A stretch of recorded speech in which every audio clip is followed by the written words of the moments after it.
1 मार्च और 2 मार्च आपके जीवन में एक बहुत बड़ी भूमिका निभाने वाली है, आपको हमेशा याद रहने वाला है, क्योंकि 1 मार्च वो दिन है जब 2 मार्च के दिन का आपका भविष्य लिखा जाएगा। तो 1 मार्च की वो तैयारी और 2 मार्च का वो 2 बजे का इंग्लिश का पेपर। चलिए देखते हैं कि आप लोगों ने अपने उस 2 मार्च के युद्ध के लिए कितनी तैयारी कर रखी है लिटरेचर से। जी हाँ, लिटरेचर से। क्या आपके लर्निंग में, आपके कलेक्शन में जितने भी आपने क्वेश्चंस याद करे हैं, मेरे द्वारा आज टॉप 30 शॉर्ट क्वेश्चन लाए हुए में से कितने आपको याद हैं, चेक करते हैं। और अगर आपने इनमें से याद नहीं किए हुए हैं तो खबरदार हो जाइए, आपके पास कुछ ही घंटे बचे हैं आपकी बोर्ड परीक्षा में, ये क्वेश्चंस आपको छपे छपाए मिलने वाले हैं। अगर अच्छी बात है आपने याद कर लिया, और अगर नहीं याद किए तो आप इसे जरूर याद करिए। तो चलिए स्टार्ट करते हैं आज छोटा सा सेशन, जिसमें टॉप 30 क्वेश्चन, चाहे वो फ्लैमिंगो के हो चाहे वो विस्टस, मिला करके पूरी लिटरेचर के शॉर्ट क्वेश्चन जो कि आपके एग्जाम में हूबहू छपने वाले हैं। स्टार्ट करते हैं आज का पहला question.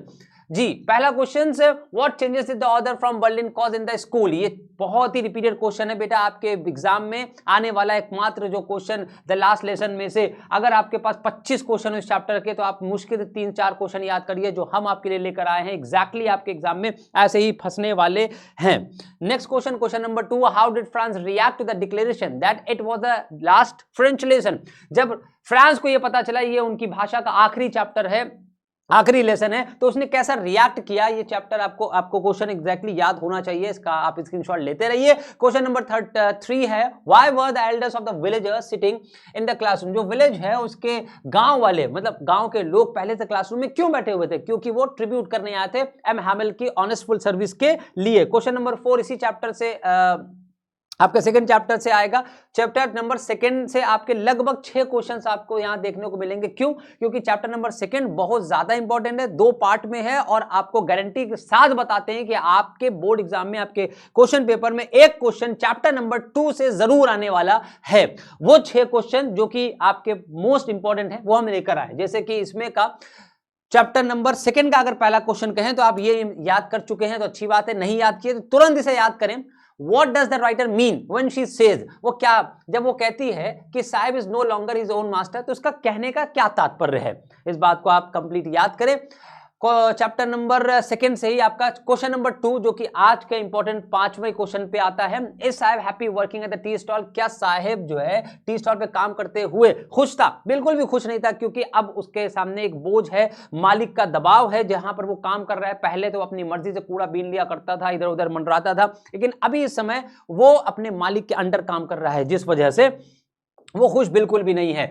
Question number 6, garbage has 2 different meaning. Garbage के 2 अलग अलग मीनिंग, एक बच्चों के लिए जैसे साहेब या साहेब जैसे और बच्चों के लिए, और एक उनके पेरेंट्स के लिए। पेरेंट्स के लिए उनकी जीवली जो है जीविका है या लिवलीहुड है, जबकि बच्चों के लिए एक तरह से रैप्ड इन वंडर, मतलब कोई चीज जो लपेटी हुई है, बहुत आश्चर्यचकित चीज। जब वो नाली में हाथ डालते हैं, कूड़े में हाथ डालते हैं, उन्हें 1-2 रुपए का सिक्के मिल जाते हैं, तो उनके लिए एक बहुत ही अजीब सी चीज है, आश्चर्यचकित कर देने वाली चीज है। यही आपको उठाकर लिख देना चैप्टर क्वेश्चन नंबर 6 पर। क्वेश्चन नंबर 7 जो आज का मोस्ट इंपोर्टेंट क्वेश्चन होगा उसी चैप्टर से है, how in your opinion can Mukesh realise. This is the second part, ये आपका उस स्टोरी का सेकंड पार्ट से क्वेश्चन लिया गया है कि मुकेश ने अपने जो ड्रीम है वो उसे कैसे रियलाइज किया, कैसे वो अपने फैमिली के अगेंस्ट चला गया। क्वेश्चन नंबर 8, ये इंपॉर्टेंट नहीं, मोस्ट इंपॉर्टेंट क्वेश्चन आप मोस्ट इंपॉर्टेंट क्वेश्चन आप मान के चलिए। क्यों? क्योंकि इस क्वेश्चन को शॉर्ट में और इस क्वेश्चन को लॉन्ग में, पिछले साल ही एक पेपर में इसी क्वेश्चन को शॉर्ट में पूछा गया और एक पेपर में लॉन्ग में पूछा गया। तो ये चैप्टर आपका क्वेश्चन नहीं याद है तो इसको लॉन्ग में याद करिएगा, फिलहाल हमने यहां पर आपको शॉर्ट में दिया हुआ है। उसके बाद आता है, why does the author say that the bangle makers are caught in a vicious circle. क्यों ऑथर को लगता है कि जो बैंगल मेकर्स हैं फिरोजाबाद के, वो एक विशियस सर्किल में है। विशियस सर्किल मतलब कुछ चक्र में बंधे हुए हैं।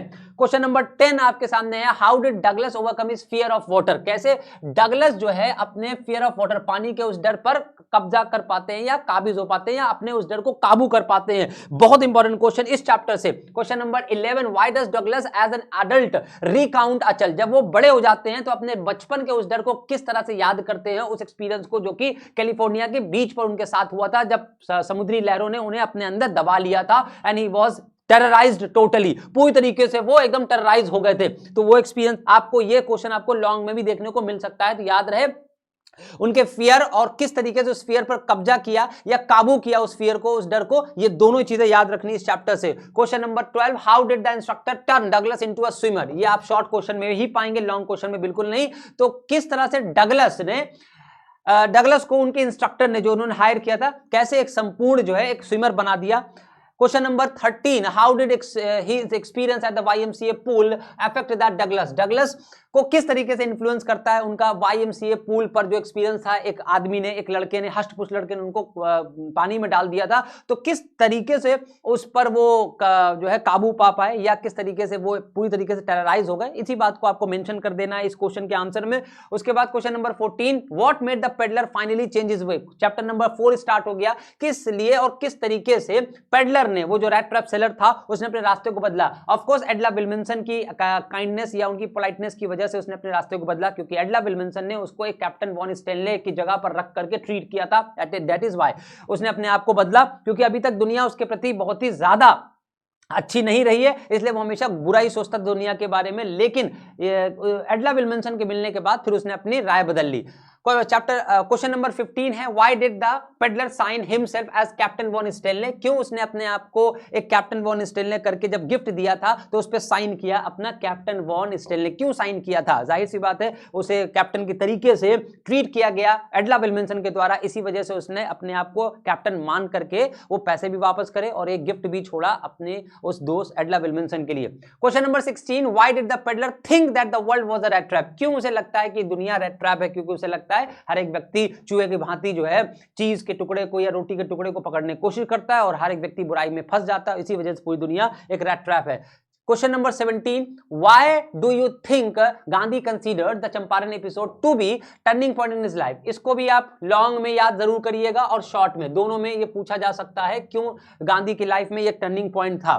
Question number 18, how was Gandhi able to influence lawyers जो कि उनके केस लड़ रहे थे इंडिगो में चंपारण आंदोलन के दौरान, जब वहां के किसानों का केस लड़ रहे थे बहुत से लॉयर, तो उनको इन्फ्लुएंस किया अपनी पर्सनालिटी से, अपने व्यक्तित्व से, कैसे इन्फ्लुएंस किया, इस बात को लिखना है। Question number 19, what was the attitude of average Indian? वहां के जो भी इंडियंस थे वो होम रूल के जितने भी एडवोकेट हुआ करते थे उनको कभी अपने घर में जगह नहीं देते थे, तो किस तरीके से वो ट्रीट किया करते थे, इस बात को आपको लिखना है कि महात्मा गांधी जैसे लोग जो कि होम रूल की एडवोकेसी किया करते थे अंग्रेजों को शासनकाल में, तो आम आदमी की किस तरीके से राय होती थी, आम आदमी उनको कैसे ट्रीट करता था, बहुत ही डरे हुए होते थे, बट गांधी जी का स्वागत उन्होंने बहुत ही अच्छे तरीके से किया। क्वेश्चन नंबर 20 आपके सामने आ रहा है, how do we know that ordinary people do contribute to the freedom of India या फ्रीडम मूवमेंट? किस तरीके से हम ये मान सकते हैं through the chapter, indigo chapter के कॉन्टेक्स्ट में, कि आम आदमी ने भी जो इंडियन इंडिपेंडेंस है उस पर अपनी सहभागिता की? कैसे?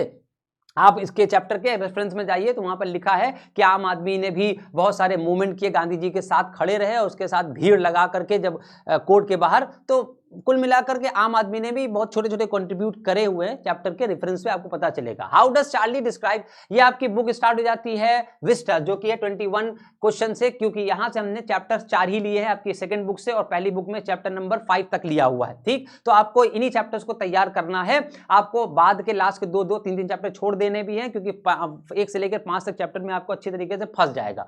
तो how does Charlie describe Galesburg? It is used to be in 1894, 1894 में गेल्सबर्ग कैसे हुआ करता था?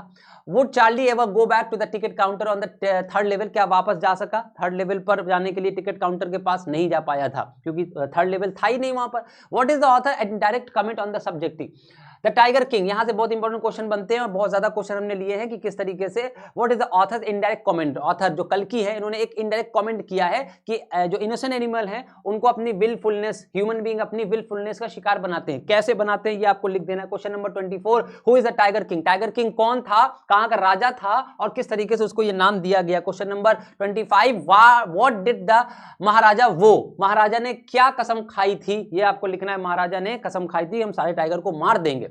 How did the Maharaja stand in danger? Maharaja का राज जो है कैसे डेंजर में आ जाता है, कैसे खतरे में पड़ जाता है? जब वो एक अंग्रेज अधिकारी को फोटोग्राफ लेने के लिए मना करते हैं तो उनका राजपाट पूरा खतरे में आ जाता है। Question number 27, the world geological history is trapped in Antarctica? World की जियोलॉजिकल जो हिस्ट्री है वो अंटार्कटिका में पूरी तरीके से ट्रैप्ड है। How is the study of this region useful? किस तरीके से इसकी स्टडी हमारे लिए यूजफुल है? ये आपके क्वेश्चन चैप्टर नंबर 3 से है। Why was the student on ice? इस बात को याद रखिएगा, स्टूडेंट ऑन आइस प्रोग्राम क्या था और किस तरीके से ये सक्सेसफुल रहा। इस चैप्टर से आपको 2 क्वेश्चन देखने को मिले। चैप्टर नंबर 4 द एनिमी में Why was doctor Sadao not sent abroad with the troops? Troops के साथ क्यों नहीं भेजे गए? क्योंकि वो एक महान सर्जन थे और जो जनरल थे उनको किसी भी टाइम पर उनकी जरूरत पड़ सकती थी। उसके बाद इसी चैप्टर से how did Hana come into the life of Sadao? Sadao की लाइफ में हाना कैसे आई? ये टॉप 30 थे और एक आपके लिए बोनस क्वेश्चन है और वो क्वेश्चन नंबर 31 है, what was the dilemma for them? उनके लिए क्या डिलेमा था?